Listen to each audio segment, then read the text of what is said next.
let's talk about C.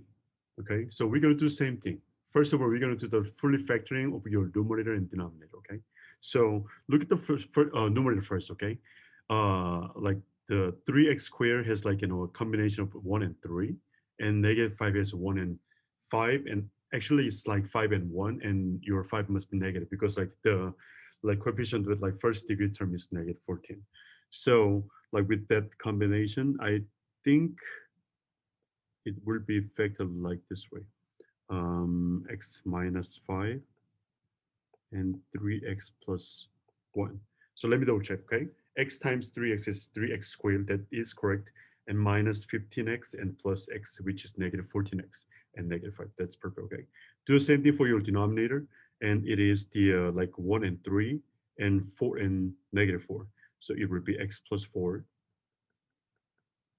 and 3x minus 4. Let me double check about this, okay? 3x squared and plus 12 and minus 4, which is plus 8x and minus 14. That is perfect. From this fully factored one, we can easily find the domain of this function, right? So domain is what? All real number except x equal to negative 4 and 4/3, right? In our interpolation, we can do like this way. Minus infinity to negative 4 and negative 4 to 4/3 and 4/3 to infinite. Is it clear so far? And then look at that. All your the factor of denominator cannot be canceled out with your numerator, which means there is no whole.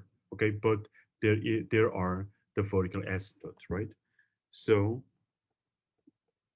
vertical asymptotes are all undefined point. Okay, x equal to negative 4 and 4/3. Okay, so there is no whole, and we can talk about horizontal asymptote.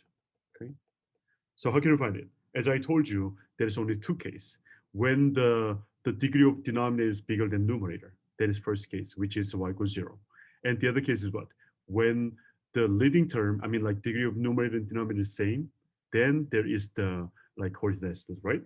So look at that. Oh, it is true, right? You have x squared on your numerator and x squared on your denominator.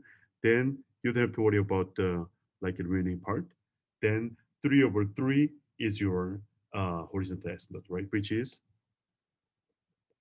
y equal to 1. Okay. So now let's talk about x-intercept and y-intercept. Okay. On the right side. Okay. Here we go. X-intercept. So to find this one, we're going to put the y equals 0. Okay. So 0 is equal to, we have to use the fully factored one over, but keep that in mind. As I told you, the when your fraction equals 0, denominator cannot make it equal 0. Okay, so like you have to think about your numerator equal to 0 case. Okay, so we can easily find your x-intercept is 5 and negative 1/3, or we can say 5 comma 0 and negative 1/3 comma 0. Okay, and what about y-intercept?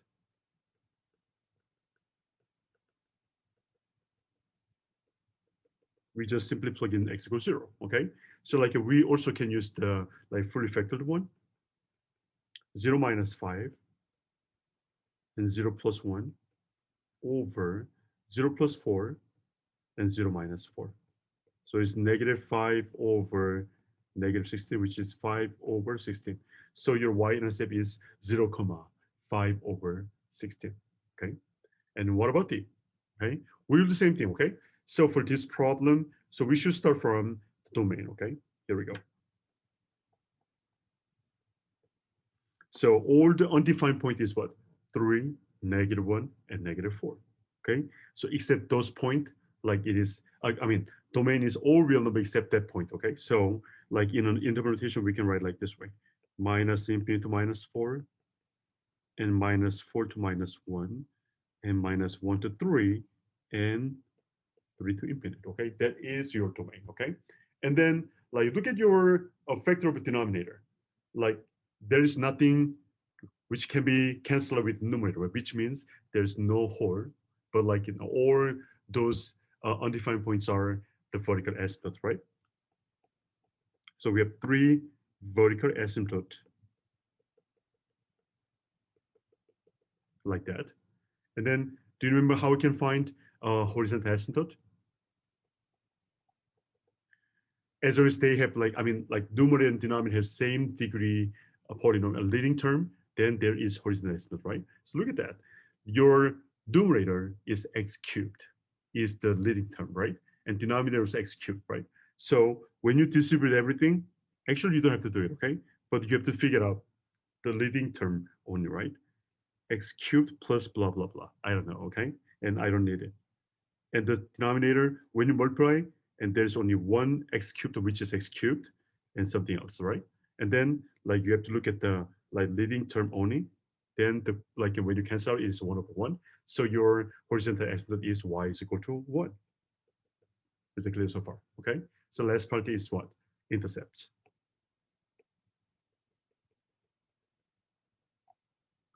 So we're going to do y equals 0. Okay. Again, whenever your fraction equals 0, you don't have to worry about denominator, but just numerator equals 0.